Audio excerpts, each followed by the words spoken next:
Screen share. Og er það ekki bara svona? Er ég live? Yay. Herðu, það bara góðan daginn. Gaman að sjá okkur svona snemma dags. Svona eldspræk. Herðu, við ætlum að halda áfram sem stoppum síðast í SQL fyrirspurnum, en kannski fyrst rétt bara aðeins að minnast á verkefnin. Voru eitthvað búin að ná að kíkja á þau?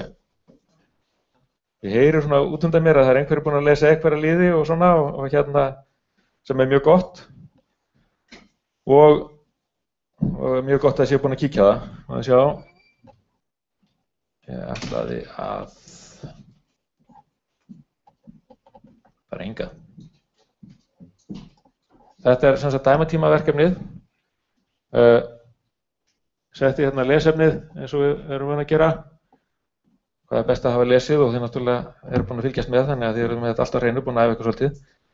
Síðan fylgja þessu 3 skriftur, ein til að setja upp grunninn, ein til að fylla hann og ein til að henda honum. Og það kom í ljós að einhverjum ákveðnum tilfellum að þá, ég var upphaflega með create database skipuna inn í create skriftun og það virkaði ekki alltaf þannig að þið þurfa að gera það sjálf. Ég reddi því, create database. Hefur einhver búin að prófa þetta einhverju öðru en MySQL? SQL server, allt í lagi? Postgres, allt í lagi? Já, þarna use database, já, ok. Þannig að það er bara eitthvað rétt smá sem þarf að gera, sko. Já, sem það kom hérna í Postgres SQL og þá þurfti að taka út use database til að, eða use p1 til að fá það til að virka. Ok, það er flott. Þetta er semst alveg genererað með forriti, ég get tengt að hendi inn á eða viljið. Og hérna, ef þið sjá einhver nöfn sem við kannist við þá er það bara tilviljun. Það eru 200 íþróttamenn, 2000 niðurstöður, 100 mót, þannig að þetta er svona kannski dæmigerð gogn, þannig séð. Og það sem þið að gera raunverulega er eiginlega bara fyrkt ykkur í gegnum þetta og skoða þetta og hérna byrja bara að gera einhverja einfalda fyrirspurn og sjáu að ég eiginlega byrð bara minnstur á fyrirspurni. Velja einhverja dálka, ekki stjarnar sem sagt, og einhverja fæslum, þannig að það þarf að vera where-skilyrði og svo framvegis. Þau eru svona aðeins að hugsa með þessu hluti eins og hvers konar fyrirspurn, þá þarf ég að spyrja distinkt til að fá rétta niðurstöður, því að það er ekkert í öllum fyrirspurnum sem við þurfum distinkt. Og svo framvegis. Þannig að þið leikið ykkur það spjalli saman, talið við kennarann, talið við hvort annað, skiljið, og bara vinna ykkur í gegnum þetta. Útskýrt hvað 5 þýðir, já. Þannig að query that aggregates information from one table based on columns of another table. Það er það þýðir raunverulega að þið þurfa að joina saman 2 töflur til að leysa það og það sem þið eru að draga saman með aggregation sem við förum að tala um núna, mín eða max eða einhverjum svoleiðis, að það kemur úr annar töflunni og það sem þið ætla að grúppa eftir, sem við tölum líkum eftir, að það kemur úr hinni töflunni. Þannig að þessi fyrirspurn ætti að vera svolítið skýrari eftir fyrirlestur dagsins dag. Já, allt í lagi, ekkert mál. Þannig að ef þú ert í einhverjum svipuðum dúr á þetta, þá ert í góðum málum, sko. En þetta er svona aggregate með join sem við erum að tala um. Fleiri spurningar? Ok. Þannig að þetta var, síðan er það verkefni sjálft, sem að er sjálfu sér kannski ekkert ósvipað nema að snúið þess aðeins við. Það er að segja að þetta er sami grunnur, þannig að þið munið þekkja grunninn, keyrir hjá okkur og ekkert vandamál. En síðan eigið þið bara að leysa ákveðin verkefni.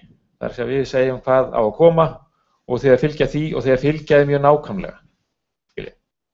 Ég vil ekki fá neina auka dálka, ég vil ekki fá neina auka fæslur, bara fá þetta alveg nákvæmlega eins og með beðið.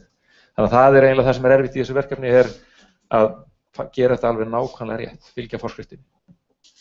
En ég sá að það konar einhverju spurningar á Piazza um þetta og þið bara halda fram að móka það þangað ef að koma upp og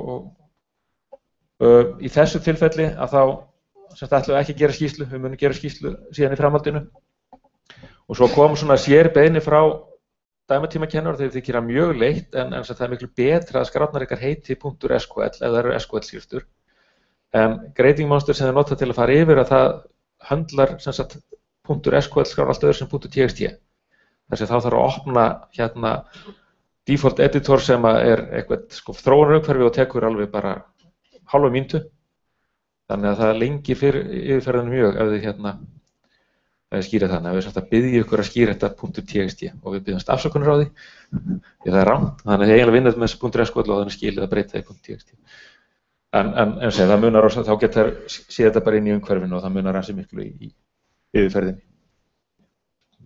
og þessi texti var reyndar held ég ekki í hinu en það gildi semst í hinu líka þessi beiðni einhverjar spurningar þetta? Ok, en það hafið þið svo sem daginn á morgun til að leysa fyrir verkefni og hérna heila viku til að leysa hitt, þannig að spurningarnir mun örugglega koma síðar.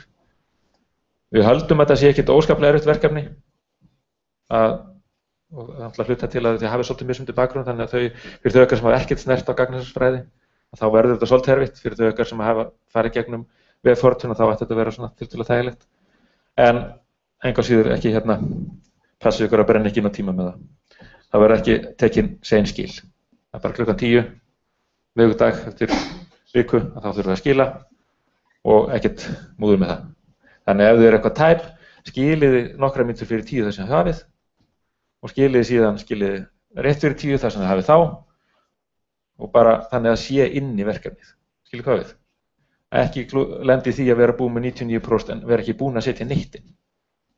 Það er ekki góð hugmynd.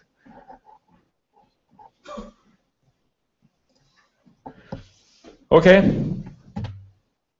við vorum hérna, við vorum búin að fara gegnum select blokkina sjálfa, svona grunnblokkina, við vorum búin að tala um að joina saman töflur, við vorum búin að tala um order by, við vorum búin að tala um svona eitthvað fleira, join expression og fleira.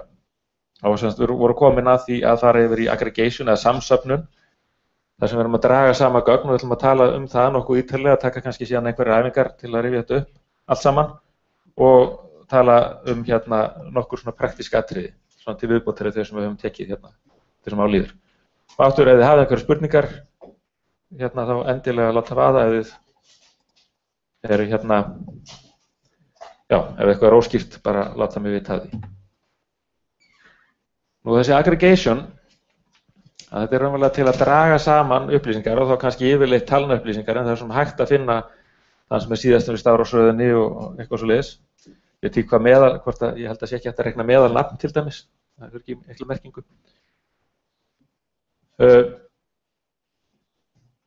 Og hérna kannski svona sér tilfelli ef við segjum count stjarna þá er hann að telja bara færslur. Það er ekki verið að telja ákveðin dálk, það er bara verið að telja færslunar.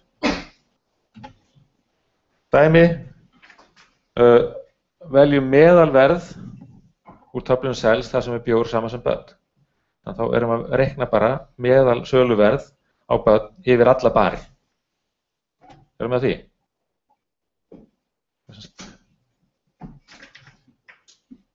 Við kunnum alltaf að reikna meðaltal, leggja saman, deila með fjöldanum. Nú, við getum fundið meðaltal mismunandi verða til dæmis, eða mismunandi hluta. Ég veit ekki alveg, það kannski segir okkur miklu minna, er það ekki? Styrfellið er miklu betra að meðalverðið heldur en meðalverð þeirra sem mismundi. En þetta, ef við setjum distinkt inn í svigan, að þá á það við, hérna, það á það við, sem sagt, að við hendum fyrst út tvítekningum á verðupplýsingum og síðan birtum við hérna sem drögum meðaltalið að því.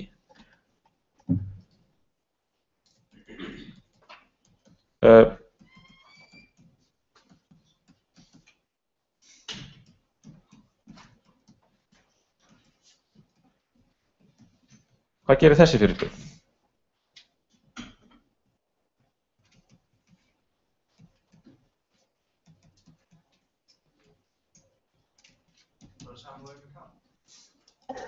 Gerir þetta samofinn account? Það er ágætt til að hverju haldið það? Breytt upp hönd eða haldið það að gera samofinn account? Ok, það eru svona 3 hendur. Hvað er þið hinn? Hvað haldið það að gerist?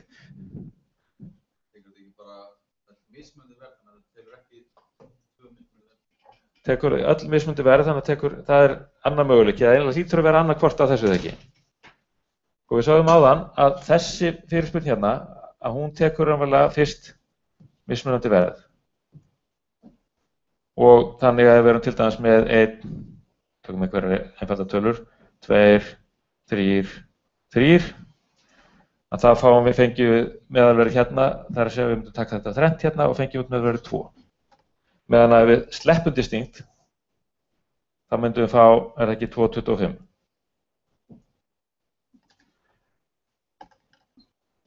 Þarna eiginlega þurfum að lesa, þetta svolítið svipað bara á venjulegum föllum. Hérna erum að beita distinkt á price áður við, þetta átti að vera, ég ætlaði ekki á count, ég ætlaði að hafa byrgið. Þetta ekki rétt hjá mér. Að því við vorum með count, að þá fáum við hérna 3 og við fáum hérna 4. Sá þetta enginn, eða svona sifjuð? Ok.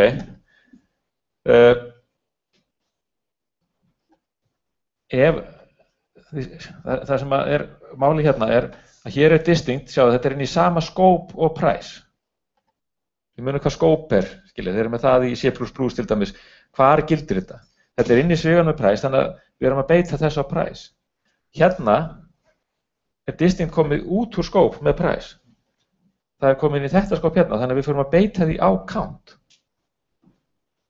Þannig að við reiknum fyrst count price sem að gefa okkur 4 og síðan segjum við distinct, en það bara ein færsla í þessu, ekki satt. Þannig að við þurfum ekki að henda nefnum tvítekning, það bara ein færsla, hún 4, þannig að þetta hérna gerir raunverulega það sama eins og að sleppa distinct alveg. Þannig að fyrsta tillagan var rétt og ég kallaði eftir hinni bara til að fá það fram, þannig að við getum dreigið þetta álitinu. En þarna þurfum við að hugsa skóp. Þetta algeng villa á prófi til dæmis. Talsvert algeng villa að setja distinkt inn í villaskóp. Þannig að við skulum passa ykkur á þessu.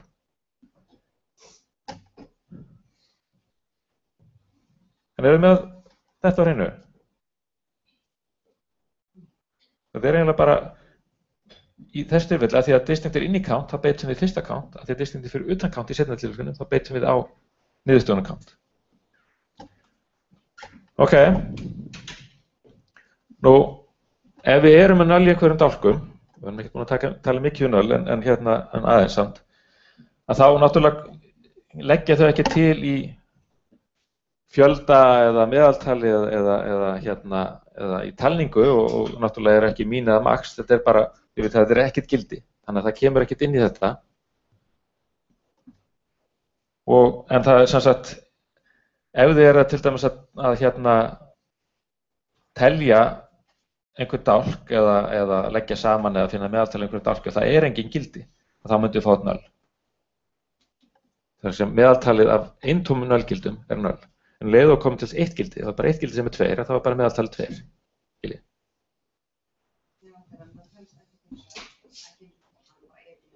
Þetta bara ekki með, nei. Ef við segjum count stjarna, þá erum við að telja fæslurnar og okkur alveg sama þótt þessi null í einhverjum dálkum. En hins vegar, það þetta góð spurning, það eitthvað til að prófa hvort það sé hægt að búa til töflu með einhvern lykli og setja hann fæslu sem bara null. Það eru 3 dálkar og það bara null og null og null. Það eitthvað til að fikta í tíma, sjá hvort það hægt. Og það var mjög forvitnilegt að sjá hvað gerist ef við segjum count stjarna á fæslu sem bara null. En það orðið svona svolítið abstrakt ekki. Yfirleitt þau með einhvern lykil, þannig að það einhver dálkur sem ekki null, þannig að count stjarna telur raunverulega þá dálka.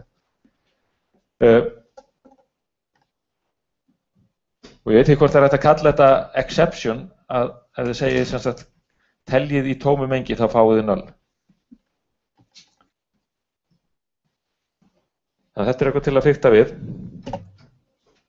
Þannig að þarna bara sem sagt ef við skoðum þessar 2 fyrirspurnir, að efri fyrirspurnin að hún telur raunverulega bara færslurnar í niðurstöðunni, það að segja hversu margir barir selja börn, en neðri telur hversu margir barir selja börn og gefa upp verðið. Þannig að það gæti verið einhver bar sem að selur börn en ekki með neitt verð.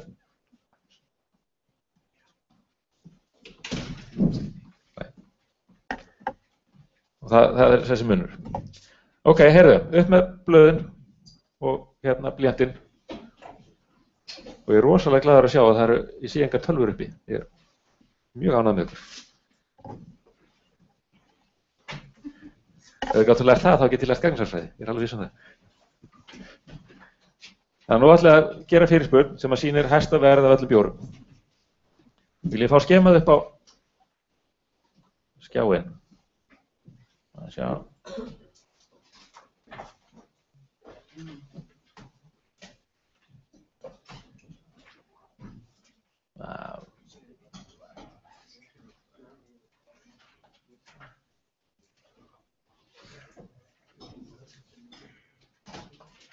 Svona.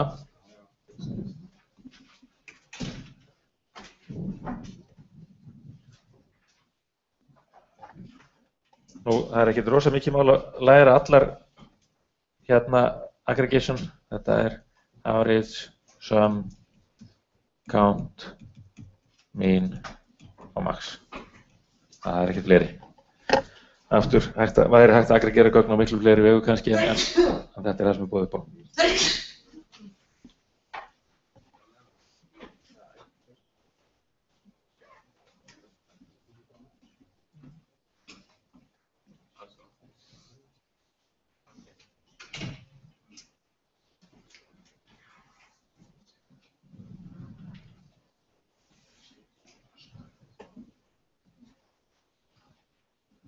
Eitthvað kom með þetta?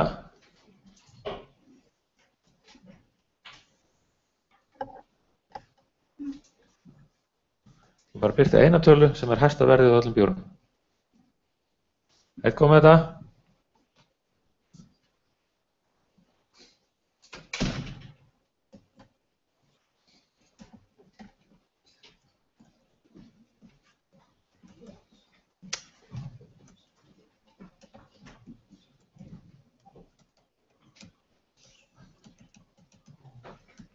Fleiri, hvað með þetta? Já. Ok. Hvaða töflu þurfum við? Þurfum cells. Þar verðupplýsingarnar. Eitthvað verðskilyrði? Ekkert verðskilyrði. Og hvað kemur í select klausuna? Kemur bara max price. Og svo gætum við að vera með cells S og sagt max S.price af því að það er góð venja. Þarf það að vera í sviga? Þarf það að vera í sviga? Já, það þarf að vera í sviga. Færðu þú alla testuna eða bara price? Ég fæ raunverulega bara verðið. Og ég veit ekkert hvaða bjór það er, hvar hann er seldur en eitt. Ég sé bara þessa einu tölu sem hæsta verðið. Ef við munum eftir síðasta fyrirlestri,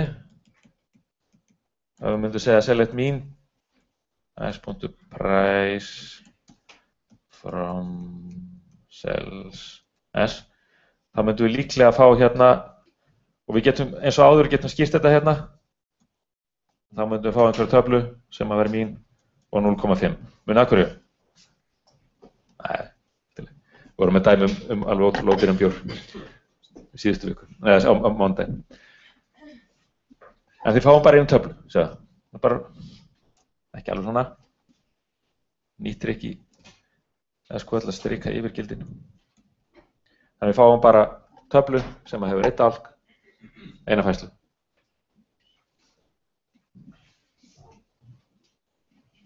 Með þessu, nú getum við gert eitthvað flóknara. Við getum reiknað svona meðaltal ekki bara fyrir allt, heldur líka svona hópað niður. Meðallaun starfsmann eftir deildum, meðaleinkunn nemenda, skiljið, upp úr einkunnatöflu og alls konar svona hluti. Og þá notum við grúppæ og síðan einhvern lista af attribútum eins og kennitala nemenda eða kennitölu starfsmanna eða ID starfsmanna, nei fyrir ekki ID deilda.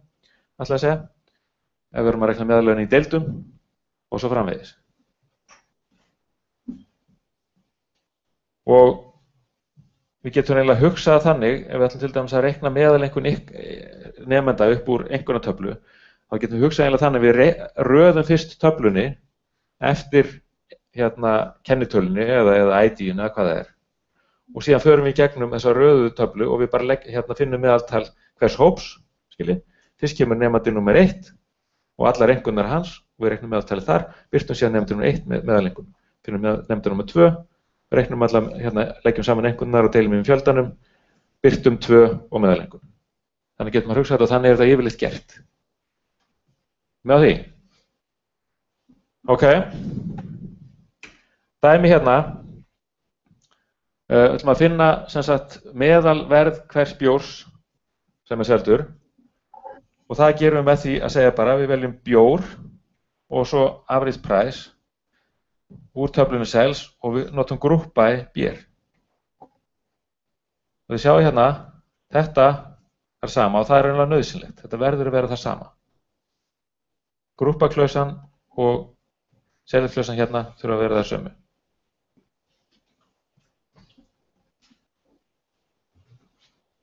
Ok, eru með þetta?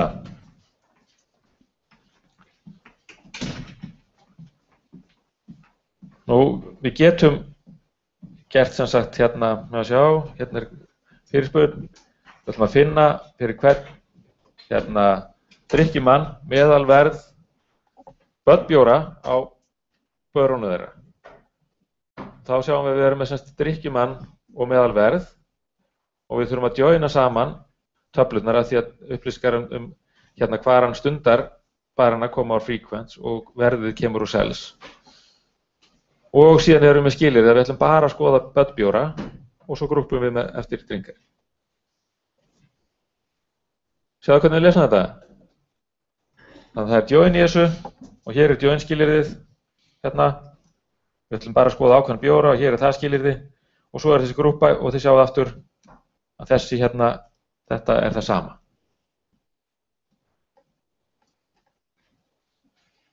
En þetta er svolítið öflugt og hægt að gera áhugaverða hluti. Þannig að sko, það sem kemur í select-listan, eins og þið sjáu hérna, það verður semst að vera annarkvort úr grúppalistanum, munið að það þarf að vera sama þarna fram að, eða það þarf að vera aggregerað. Svo hérna, þessi listi er svo sami, þessi listi hérna, svo sami, og svo er þetta aggregated. Og þið gætur náttúrulega sagt, fengi meðalverð, fjöldan, mín, max, allt í einni fyrirspurn, skiljið. Þið þurfum ekki bara að gefa eina aggregation skipun. Og þið getið grúppað eftir einhverju fleiru, þið getið fundið meðalverð eftir bar og bjór. Það er sennilega bara eitt gildi, ekki mjög gott. Drykkjumanni og bjórtegund, skiljið. Þannig að það er hægt að grúppa eftir flóknari skilyrðum. Ok, aftur, fyrir hvern bar ætla að sýna meðalverð allra bjóra á þeim bar. Og skrifið þið.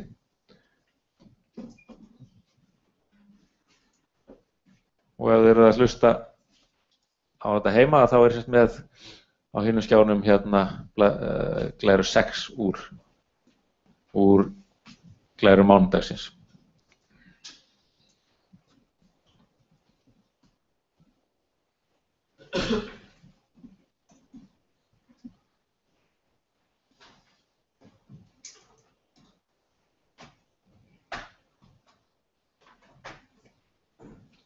Einhver kom með það?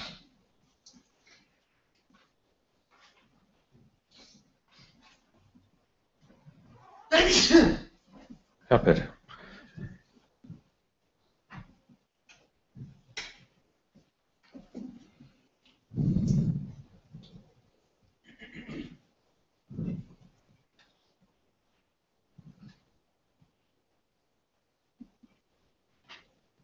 Hver kom með það? Já.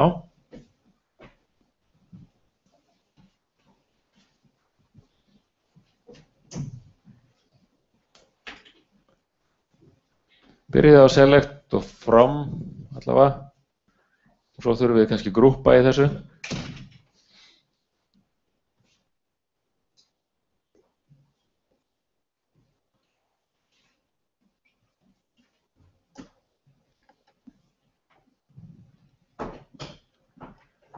Já.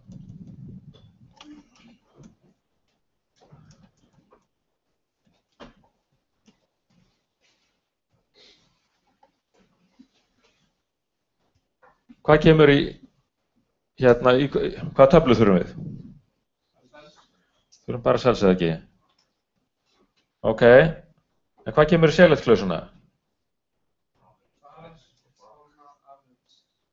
Já, það kemur bar og svo average price.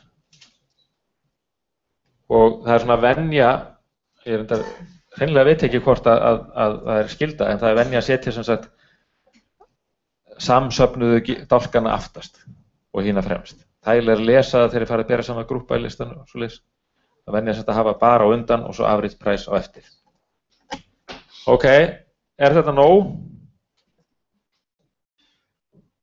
Já, við þurfum að grúpa. Við þurfum að láta vita að við ætlum að grúpa eftir bar.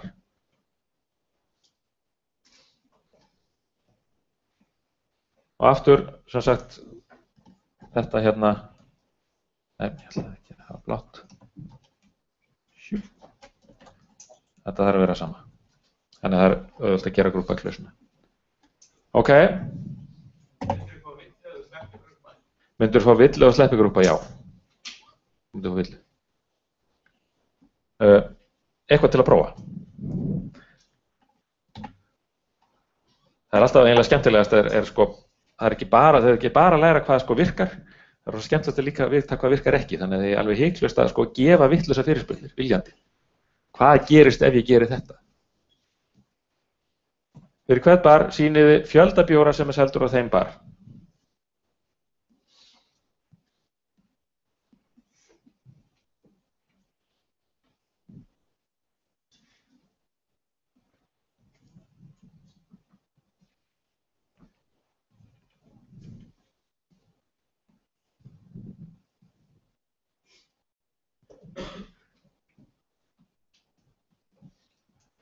Þegar ég verið að fljóta þessu. Og nei.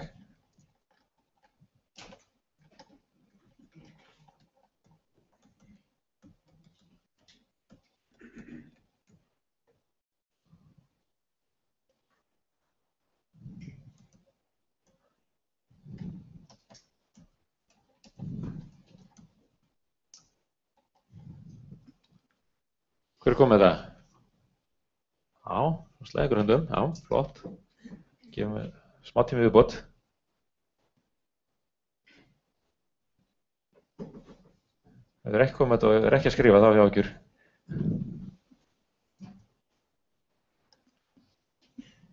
Ok, hvað töflu þurfum við? Cells. Hvað hérna á komið select-klausuna? Bar og count að því að við erum að telja og bér að því að við ætlum að finna hversu mismunandi bjórar er margir mismunandi. Og hvað kemur svo í grúpa? Bar, ok. Með þessu, sjálfur sér eiginlega alveg sama fyrirspurn á þann, það er bara verið að telja annan hlut og svo framvegis.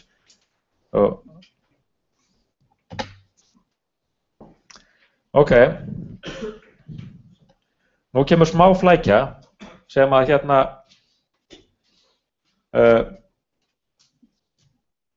sem sagt kemur eiginlega að því sem var spurt á þann hvort myndu fá villu.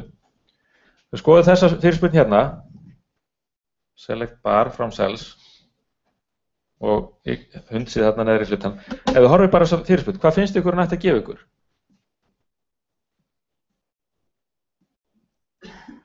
Maður svona lesa hann og maður segir ok, menn ég vil fá barinn sem selur ódýrasta bjórinn. Það er eiginlega, þetta er mjög svona algeng villa, en það sem kemur þarna er aftur, við verðum að hafa grúpa í listan eins og það sem er ekki aggregerað í select-klausunni. Og hvað gerist ef við bætum við hérna grúpa í bar? Hvað er það þá að reikna? Við erum að reikna ódýrasta verð á hverjum bar, sem var ekki það sem við vildum. Þannig að leiðin út frá þessu er smá hakk, það kemur inn í svona hreiðraða fyrirspurnir, nested query, sem við raunverulega tölum ekki fyrir en í hérna fjórðu viku, en þetta er tiltölulega einfalt eintak, þannig að ég ætla að pína ykkur með svona, að þá gerum við svo kallað undirfyrirspurn sem að velur bara lægsta verðið, það er að segja alveg óháð á hvaða bar það er. Þið eru alveg með því hvað þessi fyrirspurn hérna reiknar eða ekki. Fer bara gerum selstöfluna, finnur eina tölu sem er lægsta verðið öllum börum í þessu. Og svo hérna efri fyrirspurninni, þar veljum við sem bar og verð, þar sem að verðið er þetta lægsta verð. Og ef þið gefur svona fyrirspurn, þá byrjar SQL græðin ykkar, hún byrjar á því að reikna þessa undirfyrirspurn, select mean price from sales, finnur þessa tölu og tekur sem þessa tölu og fer yfir í yfirfyrirspurn. Og þetta er svona mynstur sem við þurfum bara að kunna.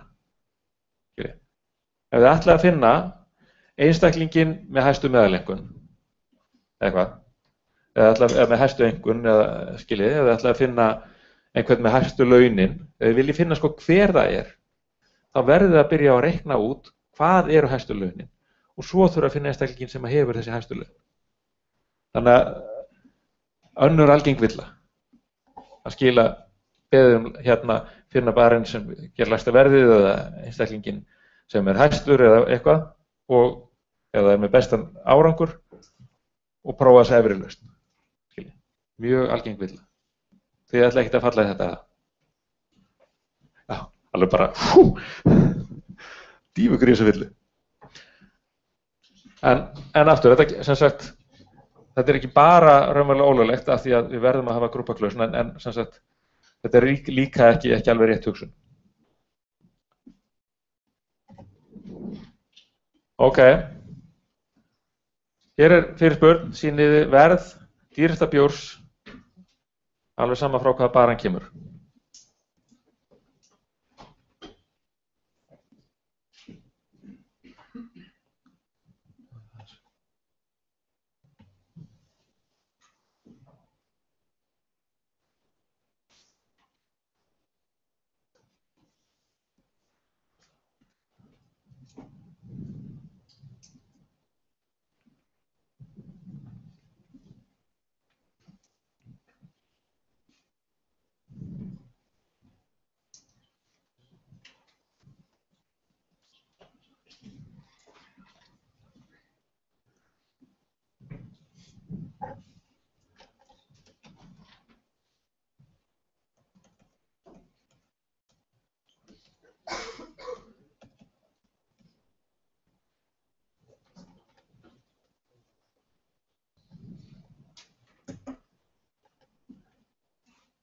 Einhver komið með þetta? Ok. Já, alltaf fleiri hendur upp, flott.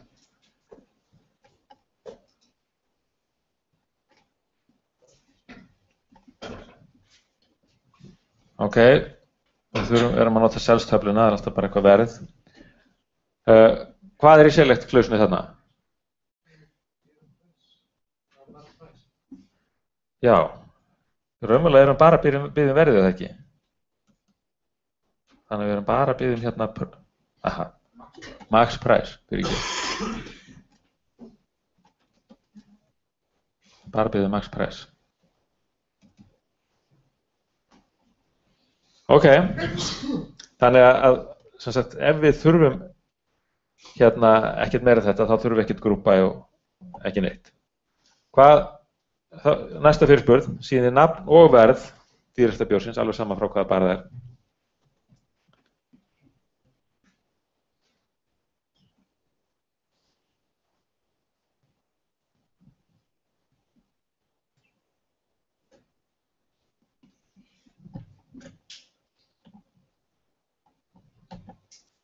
Já.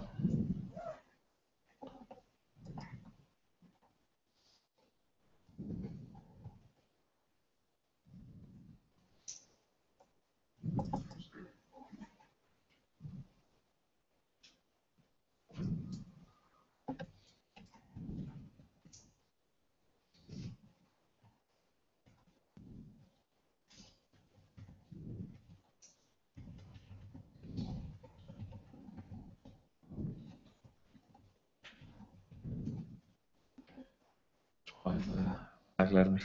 Live. Einhver kom með þetta? Já. Bíðum aðeins.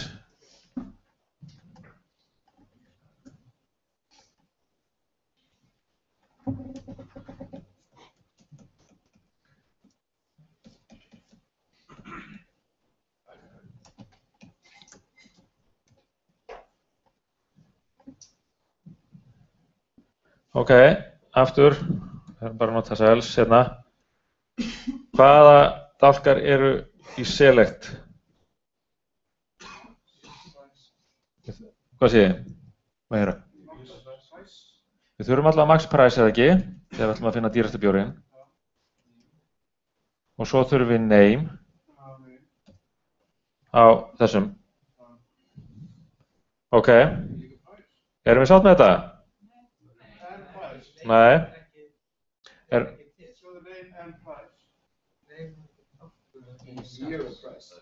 Já, beer, ok, við erum ósátt við það. Allt í lagi, sammála því. Erum við sátt við þetta? Ég heyri já og ég heyri nei. Akkur eru þau sem eru ekki sátt? Akkur eru ekki sátt við þetta?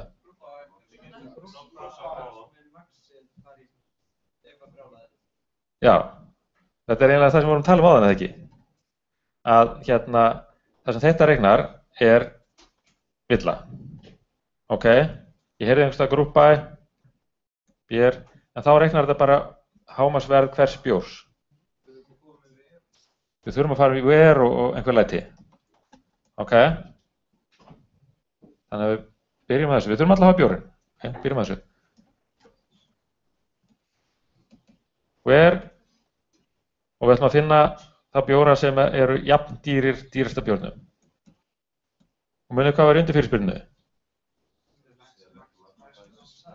Já, þar kom þetta select max price, þar erum við að finna hæsta verðið og svo from sales. Ja. Og hvað kemur þá í select klausuna yfir fyrirspyrnunni? Það kemur bara price. Flott. Já, ég klappaði í salnum. Glæsilegt. Nú, þessi undirfyrirspurn gæti sjálf sér gert eitthvað annað, getur gert eitthvað flóknara. En hérna, ef við ætlum bara að finna eitthvað sem er eitthvað max eða mín, að þá hérna, gerum við þetta. Ef við ætlum að finna þá sem er akkurat í meðaltælinu, þá getum við gert þetta og svo framvegis. Sýniði nafn og verð, ódýrasta bjórsins og nafn og heimilisfang barsins þar sem hann er seldur.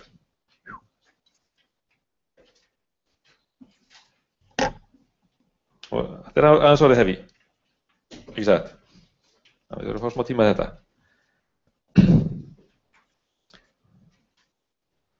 En þið getið byrjað á því að setja hérna upp undirfyrirspurnina. Hún er kannski ekki þú að flókin.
með réttu pöndusna við erum búin að klára. Já.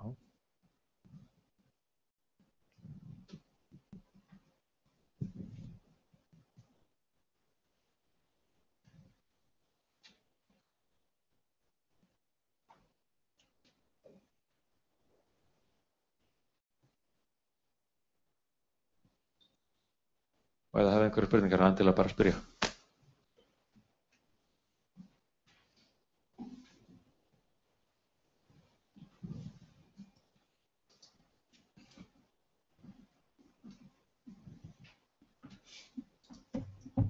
Við skulum fá smá hint hvaða töflur þurfum við.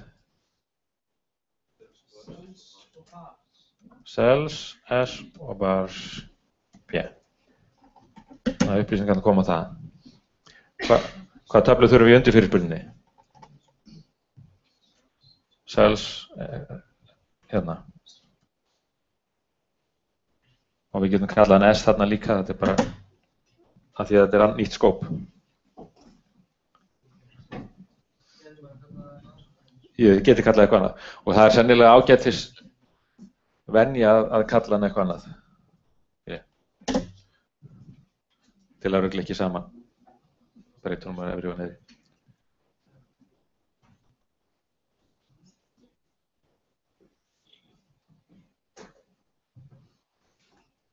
Ok, ég heyri fólk verið leikinu við penna, þannig að einhver er klára.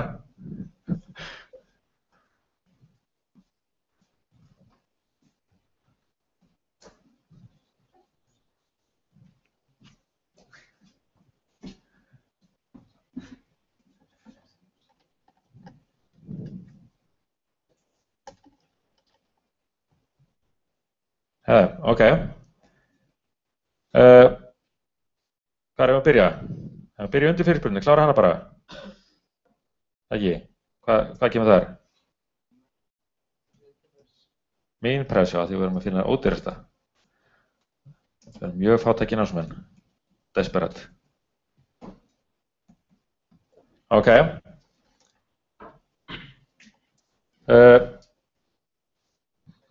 Prófum verskilirinn. Ég vil hafa S1 undan præs. Jú. Það er raunverulega fyrst og fremst upp á læsileika af því að það er sjálfu sér sem sagt skópið á præs þessi undirfyrirspurn hérna. Þannig að það er engin ruglingur gagnvart S-kvöllinu en þetta er miklu læsilegra, alveg hárrétt. Já, sérstaklega því að búna því. Og við eigum eftir að sjá hreiðraðar fyrirspurnir þar sem að við erum að vísa í töflur úr yfirfyrirspurninni í undirfyrirspurninni og þá verður þetta rosalega mikilvægt. Þá verður mjög mikilvægt að vísa í töflu heiti alltaf, þannig að það sé aftur mjög gott að venja að sjá það. Ef að prófa where-skilyrði. Hvaða where-skilyrði þurfum við í þessari fyrirspurn? Já, við þurfum að joina og samanburða hana, þannig að joinið er s.bar er saman sem b.name, ok. Og svo var hitt sem að kom að við þurfum að skoða verðið, það er að segja, það er í s.price. Skiptir máli hvort kemur undan? Nei, það skiptir raun ekki máli upp á að keyra fyrirspurnina. Ég myndi segja að fyrir hugbúnaðar gerðina þá, ef maður er að nota þennan syntaxin ekki join syntaxin, þá myndi ég alltaf telja join skilin fyrst. En ef þið notið join syntaxin, þá alltaf kemur það sjálfu sér. Skiljið, þau munið þá var það hérna cells join, bars, on, þetta og þá myndi koma hérna where. Hvað kemur í select klausuna?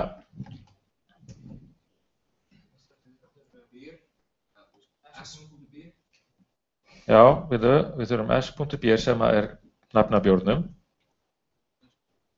S.price erum við líka, við erum sjáverðið.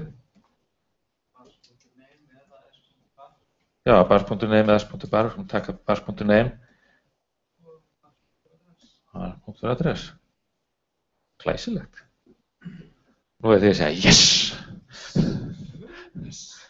Og ég ætla kannski með svona komment að þið náðu ekki alltaf öll að klára þetta og það er eðlilegt að þið eru svona að byrja og markmiðið þá ykkar sem er ekki að ná að fylgja þessu eftir er að ná upp aðeins hraða. Þannig að þið farið í dæmatíman, takja mjög alvarlega, náðu upp hraða, leikið ykkur með gögnin og reynið að fá þetta svolítið í puttana þannig að þið séu bara svolítið fljót að vinna þetta. Það hjálpar mjög mikið að vera bara snöggur að ryðja út úr sér SQL-skipunum. Þau ykkar sem eru fljótust, það eru bara mjög bærilega fljót, satt segja. Þannig að það er mjög flott. En þetta er ekkert nema æfing, þetta er bara eins og með forritun skilji. Þetta er ekkert nema æfing. Þetta er ekkert sérstaklega flókið, það er ákveðin mynstur sem maður þarf að læra, það er ákveðin hugsun. Þetta er aðeins öðruvísi en forritun af því að við erum að biðja um mengi, þannig að við þurfum að hugsa þetta svolítið öðruvísi en forritun, venjulega. En þetta er bara rútína sem við þurfum að koma ykkur í, bara vinna, skilji, fá þetta í puttana. Þannig að ef ykkur finnst þið vera sein, þá er ekki gefa neitt upp, heldur bara að segja, ok, þetta er bara eins og með hverja aðra íþrótt, ef ég æfi mig, það verður betri. Nú, síðan er hægt að gera skilyrði eiginlega á grúppurnar og það er gert með having skilyrði. Það er að segja, ef það er eitthvað skilyrði sem eiga við grúppuna, ef við ætlum til dæmis ekki að birta meðaltal, ekki birta meðalun í deildum sem hafa færri en 5 starfsmenn, því þá erum farin að sjá eiginlega bara laun hvers og eins starfsmanns, skiljið. Eitthvað er slíkt, þá gerum við það á fyrir grúppurnar og öll skilyrði sem fyrir grúppurnar, þau þurfa að vera í having.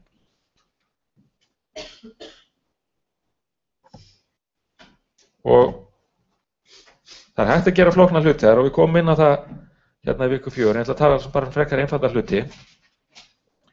Eins og þetta að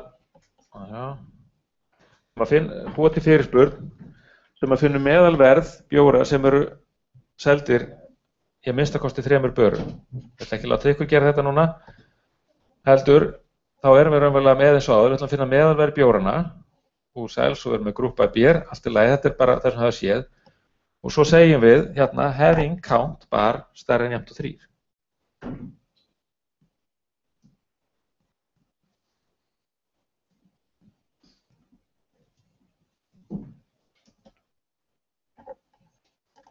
Hvað haldið þið myndi gerast ef við settum þetta í where staðan fyrir having?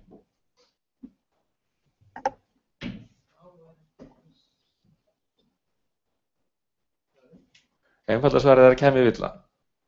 Af því, en ef þið hugsið þetta, að sem sagt where skilyrðið, að það er eitt af því fyrsta sem það gerir. Þið farið gegnum töfluna og þið beiti where skilyrðið. Þegar þið eru búin að því, þá farið þið og reiknið meðaltal eða finnið hámarka að teljið það hvað það ætla að gera. Ok?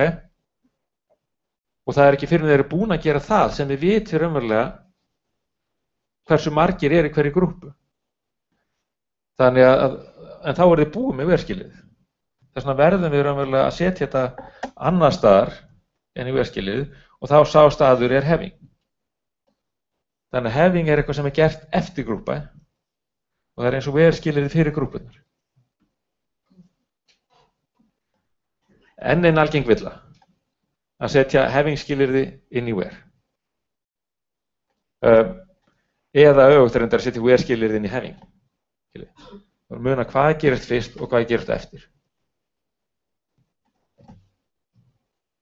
Nú, það er hægt að vera með þetta undirfyrirspurn og þá er raunverulega getið gert eiginlega hvað sem er, en þar fyrir utan að þá þurfa þessi skilyrði annarkvort að vísa í sem sagt þessa dálka eða þessa dálka eða með samantektina. Sjáðu hérna, við erum að vísa í ekki bér, heldur bar og þá þarf þetta að vera með aggregation.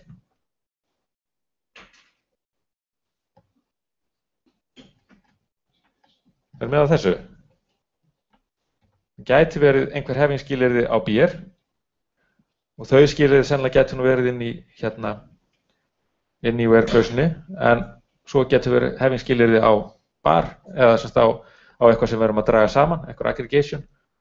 Og það er í lagi líka. Ok, prófum.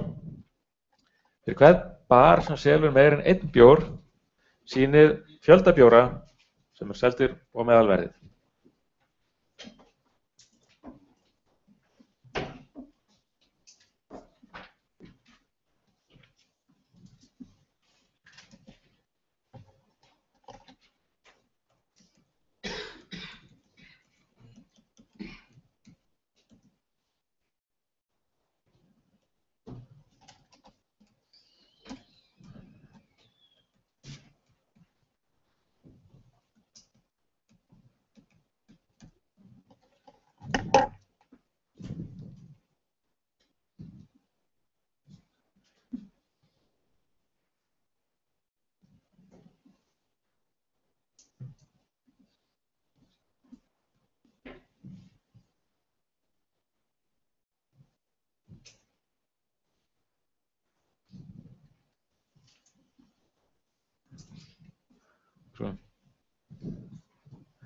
Klára þetta og svo fara í pásu.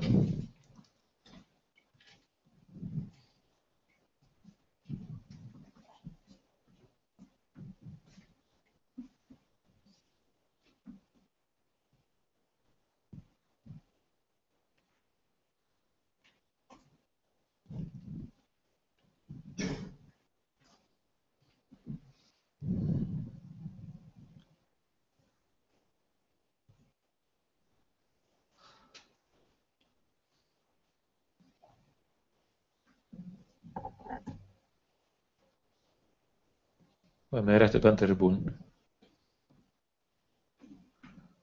Tekur smá tíma að skrifa þetta.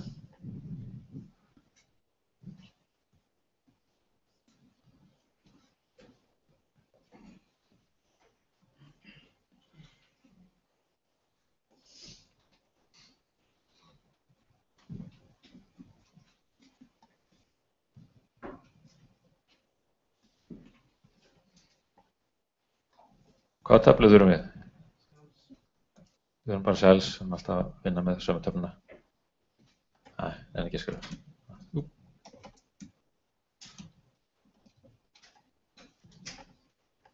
Hver er búinn? Já, alveg slæðingur hérna, flott. Já. Ok. Hvað kemur í select-klausuna? Þurfum bara því að við ætlum að birta þetta eftir börum. Ok. Count year, að því við ætlum að telja fjölda böra og average price. Flott. Group by. Það er bara því að við þarf að vera þarna. Having. Við ætlum að gera count year stærri en 1. Það er að segja við ætlum að bara birta þetta fyrir þá bari sem að selja fleiri en 1 bjór. Ok. Það komið aðeins fram við pásuna, við skulum taka 5 mínútna pásuna, ekki meira en 5 mínútur og hérna byrjum bara slæginu 29.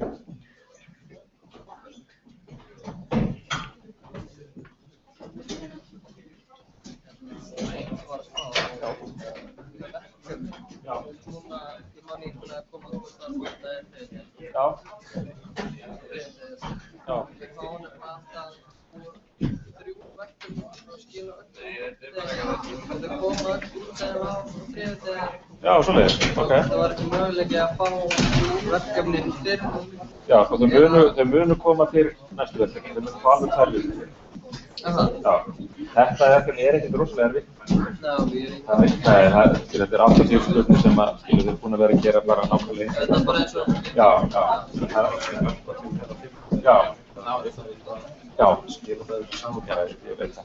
Það er ekki að hugsa Já, það er að fá upplýsingar. Skoða. Til að heyra skammtímakennurum með það. En þið munið sem almennt fá 2 vikur. Já, það er eitthvað stærri verkefni. Þau verða kannski aðeins, ekkert endilega umfangsmeiri en kannski aðeins flóknari. Og en það er enda fyrir það sem hafa enga bakgrunn þá sé þetta verkefni tílu þær sem hafa ekki verið fólk Já, við erum bara í hugbúna. Já, þið er ekki búin að taka, þið eru búin að taka yngan. Það er enda hjálpar alveg helling líka. Já, það hjálpar alveg helling líka. Það kemur inn í verkefni með meira svona bara þjálfun. Það er ekki droslega mikið í hugtök. Þjálfun ég náttúrulega. En ingangurinn strax með en þannig að fyrir það sem hafa ekki. En hérna, ég skal heyra í dæmi sem að kenna hvað ég segja skilafresti. Það sem maður hefur áhyggjur af því að maður gerir það er að okkur fari í skilaverkefni og síðan stundum staðan fyrir dæmitímaverkefni í þeirri viku. Þannig að annarkvæmt það er fyrir verkefni sjón. Það er einhvern veginn sem ég áhyggjur að maður ekki hafa um skilafresti. Svo vil þetta vera frekar til að hafa bara 5. En fjalla við dæmitímakennarana. En eins og þetta ætti ekki verið náttúrulega að fara að skoða þetta.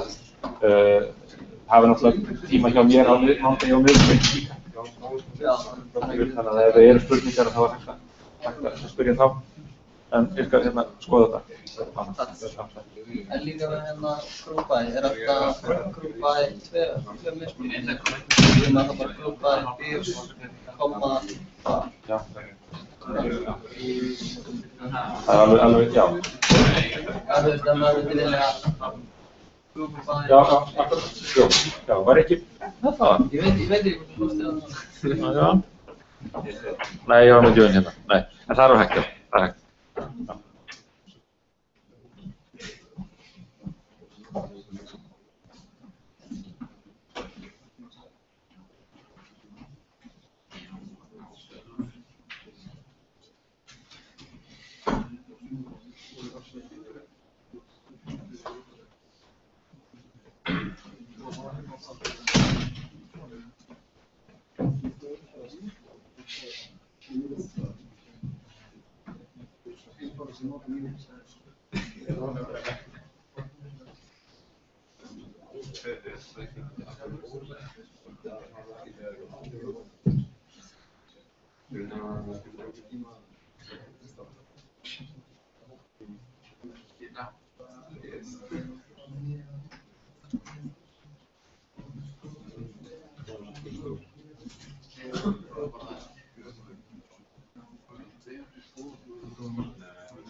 Jæja, þá byrjum við aftur. Ok, við erum búin að tala aggregation í hörgul. Við erum hérna með select klausuna. Þar eru einhver attribút sem við ætlum að grúppa eftir og síðan eru einhver attribút sem við erum að telja saman, grúppa saman. Ja. Og við tölum það að grúppaklausan og fyrirhluti select klausunar þarf að vera svo sami. Ég var spurður í hlénu hvort það mætti grúppa eftir tveimur attribútum og svarið er já. Það getur alveg komið. Við ætlum til dæmis að finna meðalengur nemanda í öllum námsbrautum sem hann hefur verið á, svona sem dæmi. Þá var það tvær grúppur, námsbraut nemandi. Og síðan vorum við með hefingskilyrði sem er á grúppuna og þið munið að við erum hérna fyrst með where, svo erum við með aggregation saman og svo förum við í having. Þannig að allt sem er skilið á grúppuna sjálfa, að þá þurfum við að vera búin að keyra aggregation fyrst og þess vegna setjum það having-klausun. Ok?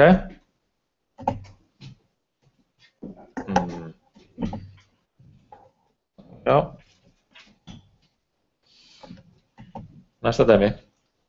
Fyrir Kaupbjar sýniði fjölda einstaklinga sem að stunda þann bar.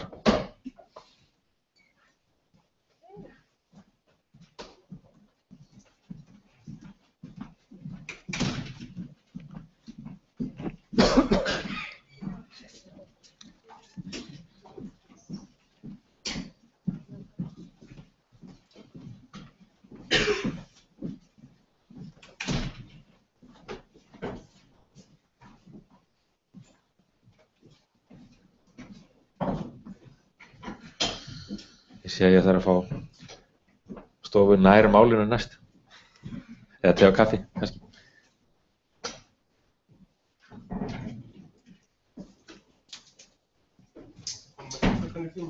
Hvað segirðu? Kom bara með kaffi hvernig tíma, bara svona stóra. Súkkulaði.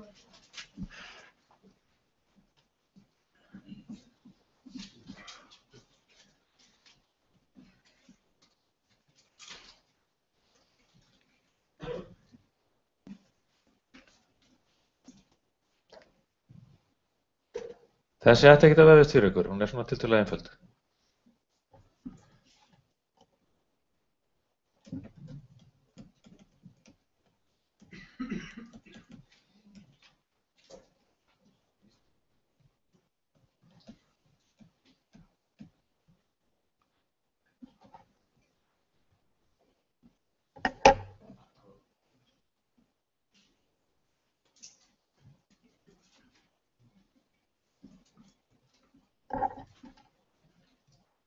Byrjum kannski á select-klausunni, hvað fer í hana? Hvað vantar að vita fyrir hvern bar og count drinker. Ok, og þetta kemur á hvaða töflu? Frequency, já. Það heitir endur drinker. Svo við séum alveg hérna, skottheld. Group by. Group by bar. Með þessu? Ok. Fyrir hvern drykkjumann sem stundar meir en einn bar, sýnið fjölda barana sem að viðkomandi stundar.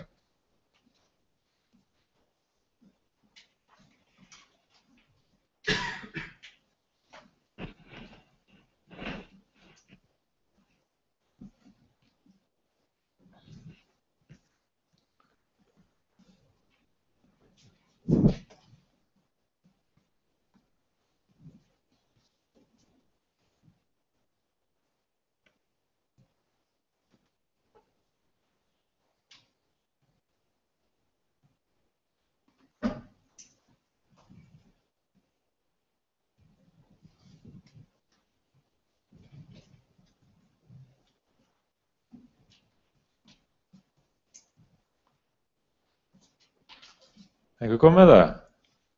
Já. Þessi er aðeins flóknari. Það réttir böndum leiðuði hérna. Einhver kom með það?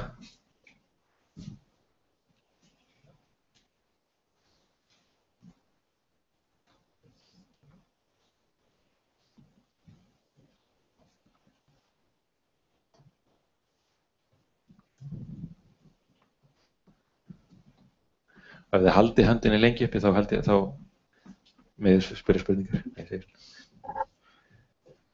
Ok, hvaða töflu þurfum við hérna? Dýrok og fríkvens.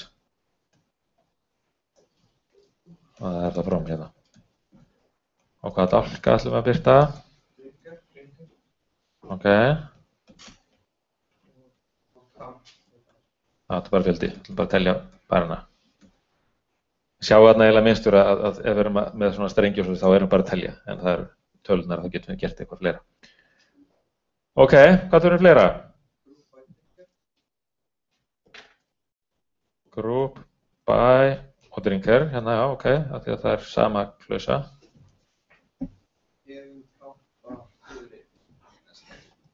Þannig að þá erum við komið til having.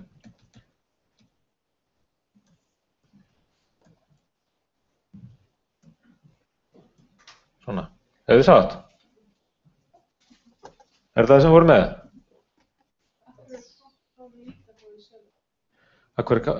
Count bar er select af því að við viljum raunlega sína það. Þar sem ég vil bara fá fjöldan og þannig að count bar er í svona tveimur klausum að mismunandi ástæðum. Annað því ég vil sína, hitta því að ég vil hérna takmarka. Ég vil ekki fá þá sem eru bara á einum bar. Skiptir máli hvort að having kemur undan group by, því ég bara veit það ekki. Þetta er alveg típist atriði til að prófa og deila með hinnum. Ég myndi segja að sko, ég myndi skrifa grúppa í undanhæfing, persónulega. En ég veit ekki alveg, sem sagt, hvort að... Í tæling fyrir það notar náttúrulega... Jú, sko, það er ákveðin lógik í því að hæfing komi eftir af því að þá vitum við hverju við erum að grúppa eftir. En við sjáum til dæmis að, sko, munið að þessi hérna er svo sama og við vitum raunverulega ekki fyrir að koma að grúppa hvaða dálkar verða raunverulega að vera í selektlausinni og sama munið þegar við vorum að gera hérna, vorum með fríkvens, þegar við vorum að endurskýra, að þá gátum við gert það undan, þannig að það er ekki alveg örugt að þessi villa, en það er svona lógískara. Það er alveg betra held ég að lesa það með því að fara fyrst telja upp grúppuna og síðan fara í hæfing. Þá fáið þið líka auka bónus og ég myndi alltaf passa með að hafa sko, ef það eru skilyrði að hafa þau hérna og þá fáið þið ákveðana lógik í þetta, fyrst er svo er grúppa, svo er hæfing, skiljið. Þannig að það verður þessi rétta röð sem er svo sem að eigi að lesa. Ok, þá er sjálfur sér sko búin að fara í gegnum með stefnu, svo er ég með nokkrar fyrirspurnir til að hérna bara halda fram að æfa okkur aðeins. En það eru svona nokkri hlutir sem að kannski við höfum verið að gera og ekki gera í þessu, sem að mér skipta máli þegar við förum að nota þetta í hugbúnaði. Og fyrsta er að í hugbúnaðar gerð að þá almennt eigið þið að sleppa því að nota stjörnu. Það er að telja upp alla dálkana. Þetta er rosalega algengt að gera það, en það eru ákveðna ástæður fyrir því að gera það ekki. Hérna, sem sagt, það eru undantekningar og þegar þeir eru að telja raðir þá þurfum við að nota stjörnuna. Það kemur hérna fyrir seinna undirfyrirspurn með eitthvað exist sem að hérna, þá er gott að hafa stjörnu því að þá ætlum við ekki að birta færslunar. Við þurfum bara að vita hvort það séu til eða ekki. Það er fínt að nota stjörnu. Og svo náttúrulega þegar þeir eru að fikta, ef þeir eru að skoða hvað er í gagnagrunum til dæmis, ef þeir ætla að athuga hvað er í einhverju töflu, ok, þá get ekki talað upp dálkana, þeir veit ekki hvað er í henni. Þá segir þið bara selja stjarna og sjáu hvað dálka þið fáið, hvað færslu þið fáið. Þannig að í svona tilraunastarfsemi þá er það sjálfsagt. En þeir eru komin í hugbúnaðargerð, þeir eru að skila sem sagt SQL fyrirspurn sem hluta af einhverjum hugbúnaðarpakka, teljið alltaf upp dálkana. Það kemur fyrir að í milli útgáfa þá væri kannski dálkaröð breytt. Það er eitt. Annað sem geti gerst er að það sé bætt við einhverjum dálkum sem að þið ætla ekkert að birta. Skiljið. Þannig að það eru svona hlutir hérna sem að skipta máli og sérstaklega forritunarmáli sem við nota að þið hérna vísið í röðina á dálkunum inn í færslunni. Ef ég segi hérna field 1 og field 2 og field 3 að þá náttúrulega skiptir öllu máli að röðin sé alltaf svo saman. Þannig að þetta er bara til þess að fá svörin alltaf eins, alveg sama hvað gerist í grunninn, þá teljið þetta upp. Og við tölum hérna röðun og niðurstöðum og bara til að ítrekka það að þegar þið viljið röð, þá notið order by, ef ykkur er saman röðina að þá sleppið því. Þetta þarf að vera bara meðvitað ákvörðun hvort ég ætla að nota order by ekki. Og aftur vegna þess að sem sagt, það kemur fyrir að röðin er akkurat sem við viljum og við erum rosa ánað, gerum bara select og þetta er bara rosa fínt sko. En hérna, svo kemur einhver með nýjan index eða eitthvað eða breytir töflunum eða setur gögnin í annar röðu eitthvað og þá verður ekki rétt. Nú, við höfum eftir að tala um það í viku, ég man ekki hvað er, 7-8 eitthvað svoleiðis, að þá förum að tala hluti sem að, sko, eins og view, það er að segja að búa til einhverju fyrirspurn og vista fyrirspurnina inn í kerfinu og þá getum við að nota þessa töflu. Skiljið. Getum búið til view sem að joina saman tvær töflur og síðan bara vísum við það eins og töflu. Þá erum við búin að búa til svona prósedúru, ekki sant? Það er svona kóðir sem getum endurnýtt. Alltaf þegar við vísum í þetta view að þá erum við raunin að vísa í þetta join, það sparar okkur skriftir, kóðum verður fallegri og svo framvegis. Sama með þessans prósedúrur með gikki og fleira að við munum læra að hugsa sko, SQL sem kóða. Það er kóði þarna. Þessar fyrirspurn sem við erum búin að gera, þetta er eitt annað kóði. Og þetta verður alveg lykil kóðin í flestum hugbúnaðarkerfum. Hvað erum að ná í upp úr gagnagrunn, ekki satt? Þannig að hugsið strax þetta sem kóða og vinnum með það þannig. Og svo þetta sem við vorum að tala að velja ykkur stutt nafn fyrir töflur og notið það alltaf. Það kannski mikilvægt hérna fyrir þau okkar sem hafa notað S-Code server og getur vel verið að sé eins í öðrum kerfum, ég hef bara ekki prófað. Ef að taflan heitir 2 nafnum, þá þurfum við að setja hotflow við tönum og það að nota hotflow order details allstaðar til dæmis voðalega flókið. Þannig að þetta verður miklu læsilegra, það verður hérna styttri kóði og læsilegri ef þið eru alltaf með sömu heiti á. Eitthvað fleira sem við vildum bæta við sem að mun eftir? Fyrir kannski þau eitthvað sem hafa notað þetta eitthvað? Einhver? Þannig að ef þið rekist á eitthvað svona, já. Reyna að hafa einhverjum nöfn á dálkum töflunum. Já. Ok, það er ágætis punktur. Og sumir gera þannig til dæmis ef þeir eru með hérna, segjum að bara alveg random dæmi, að vera með hérna bartöflu og allavega nota ID, þá eru sumir sem myndu nota sko bar ID eða einhverja versjón af því. Þannig að sko það sé ekki margir dálkar sem heita ID og kemur að því að ef að kerfi eitthvað styður það sem við kallum natural join, þar sem það þarf ekki að telja upp dálkana, að þá virkar það mjög vel þarna og þá vitum við líka alltaf ef þetta er ID, að þá er þetta bara, það er alltaf þetta ID. Þetta er aðeins örlítið lengri kóði en það verður skýrari. Þannig að það er ágætis punktur að hins vegar eru sko hérna, ef þú ert með heimilisfang á fyrirtækjum og einstaklingum og svona, það verður svolítið leiðinlegt að vera alltaf að breyta því en þetta er bara eins og þetta getur verið eina reglunum sem þið hafið í hugbúnaðargerðinni. Fleira? Ok. Það sé, muna þetta, S-Code kóði. Heyri, þá skulum við hérna renna okkur í nokkur notatíma sem er eftir til að fara í gegn nokkra fyrirspurnir. Upp með blöðin. Finnið ódýrasta bjórinn.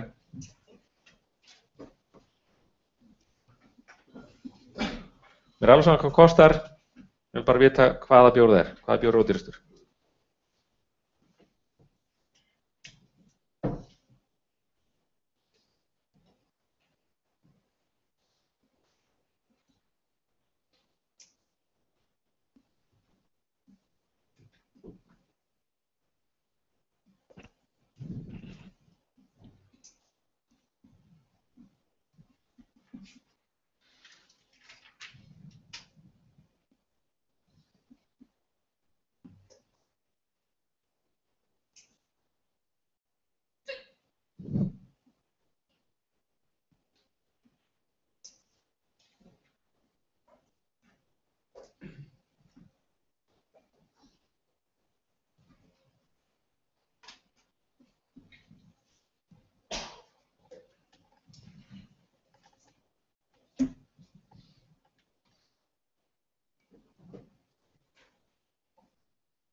Einhver kom með það?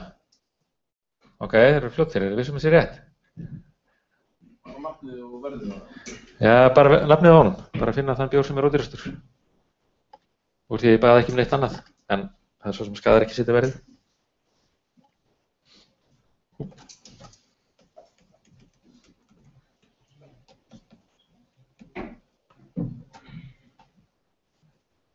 Í hvað töflu er þessi gögn? Það eru sels. Og við ætlum að birta bér eða ekki. Hvað þurfum fleira?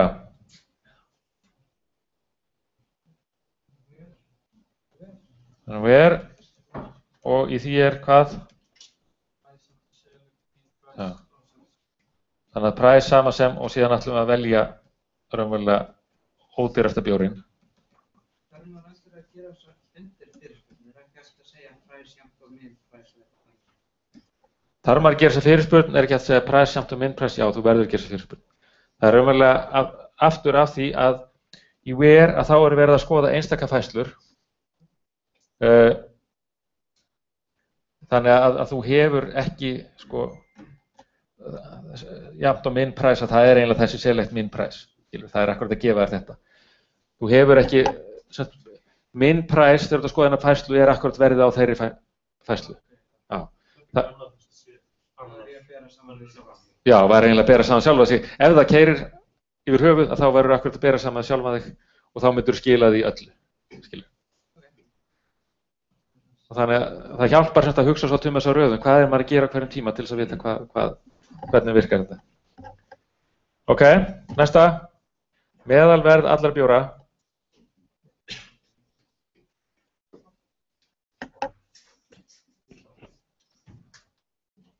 Þessi ætti að vera fljót gerð.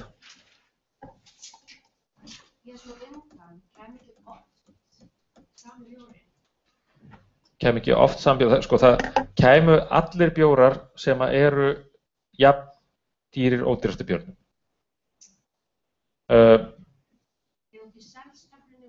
Af því eru selstöflunni, jú, en það er sem sagt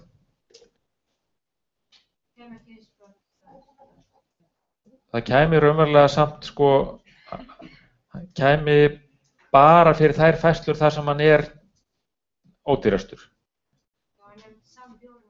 Já, ef að sami bjórinn er seldur víða og sama hérna sem sagt verði og þá myndi að koma oft. Hvernig getum við lagað það? Já, setjum bara distinkt. Ef að tveir bjórar er seldur samverði þá myndi við samt koma báðir, skilji, með distinkt. En það kemur bara eitt eintak af hvorum. Góð spurning. Mjög góð. Takk. En þetta var alveg nákvæmlega réttur skilningur á hérna hvernig þetta virkar.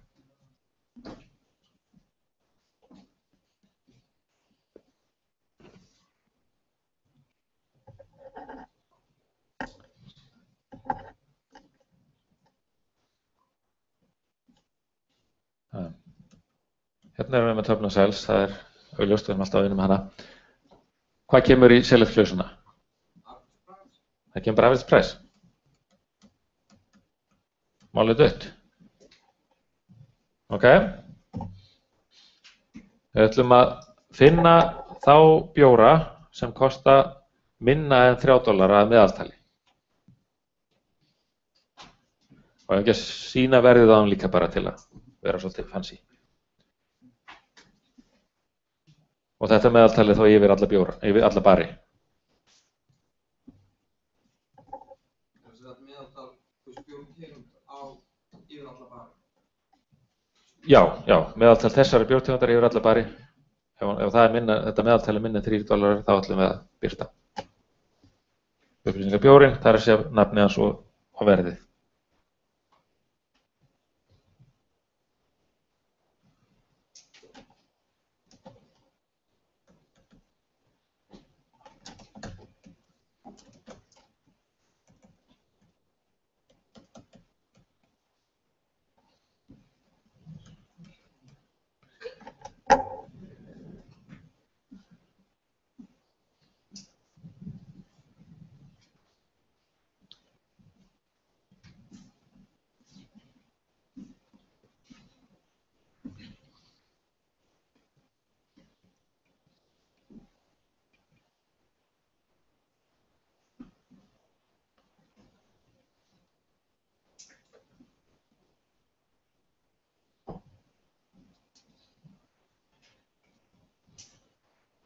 Eitthvað kom með þetta?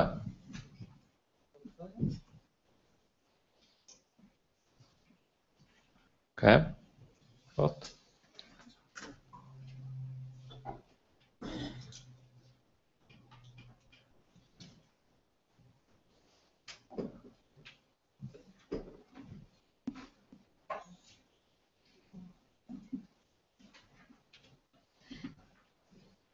Við fáum að heyra hans hérna frá hægri vagnum. Hvað langar ykkur að setja í select-klausuna? Hægri vagnum. Við ætlum að setja bjóra því við viljum fá upplýsingar um bjórinn. Ok, fleira? Average price. Ok. Hvað þurfum við fleira í þessa fyrirspurn? Hægri. Group by og having. Group by og having. Group by. Það býr að því að þurfum að telja upp allar hérna klausur sem er ekki, alla dálka sem er ekki samandregnir í select. Og having. Average price, afsakið. Svona, minna en 3. Það er rétt. Með þessu. Er ekki að koma svona til að rúla þessu upp? Herðu, þá skulum prófa nýtt skema. Til aðeins að fá smá tilbreytingu. Svo að sjá, ég ætla að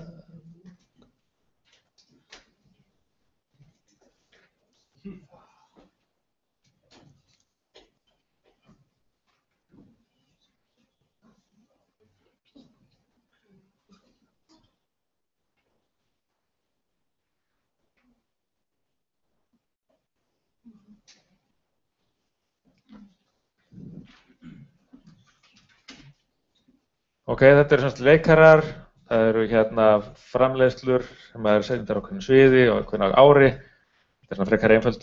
Það eru hlutverk, þar sem að einhver ákveðin leikari leikur eitthvað ákveðin hlutverk í ákveðin sýningu og takk eftir að leikarinn getur leikið fleiri en eitt hlutverk, af því að hlutverkið er hluti af líklinum. Og launin eru þannig að hann hefur einhver ákveðin grunnlaun og svo eru einhver laun fyrir hvert hlutverk. Direktor með sama, það er einhver grunnlaun og svo eru laun fyrir hvert hlutverk eða hverja sýningu sem hann stýrir. Ok, svona prófa hvort að við getum gert einhverjar spurningar. Við höfum fá leikara sem að leika í Macbeth sem eru með hærri laun fyrir sýninguna heldur en leikstjórinn.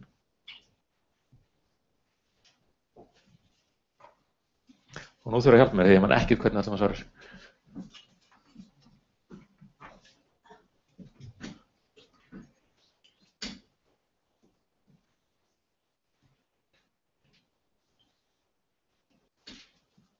Nú erum við komin aftur bara í það sem vorum að gera fyrir tímanum. Ég er ekki búinn.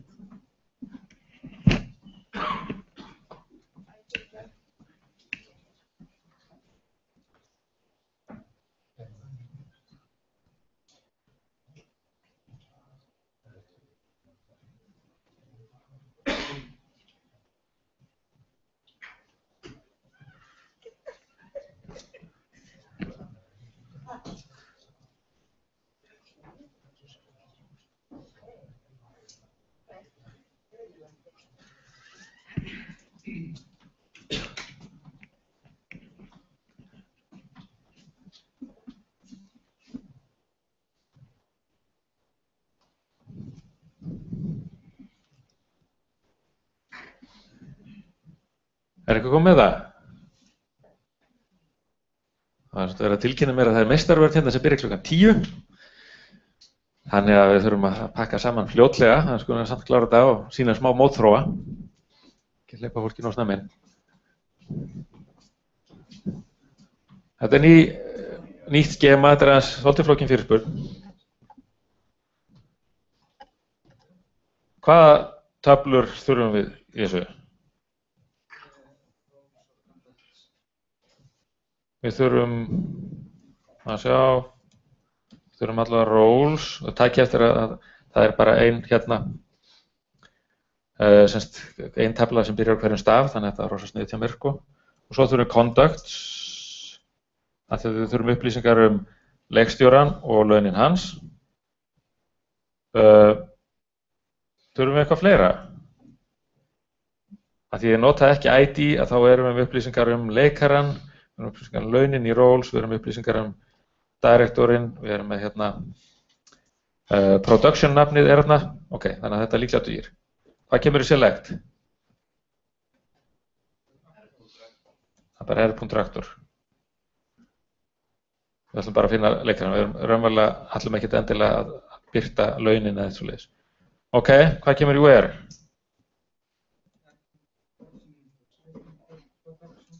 R.production jafnt og C.production. Þetta er join skilyrði. Ekki satt.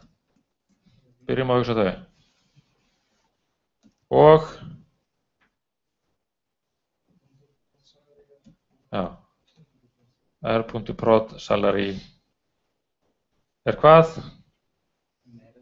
Meir en C.prod salary. Hvernig gekk þetta? Aðeins svona riðga. Setja, fyrirgeðu, ég heyrði ekki. Jú. Og við getum raunverulega að setja hvor meginu sem það ekki, hvort sem R eða C. Production, sama sem Macbeth. Hárrétt, takk.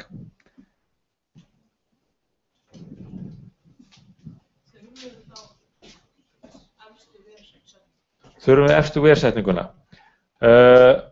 Sko, við gætum sjálfur sér sagt, við gætum svona sleppt henni og sagt síðan and C.production sama sem Macbeth. En ég myndi ekki gera það. Ég myndi raunverulega verið hitta því að það join-skilyrðið og svo bara þetta aukaskilyrði. Við skulum þá segja þetta gott núna fyrst að verða henda okkur út, en það eru fleiri fyrirspurnir hérna aftar, þannig að þið getið líka haft ykkur með það ef ykkur vantar einhvern hraða og ég skal reyna að setja lausnir á þeim einhvern fljótlega. Takk fyrir í dag.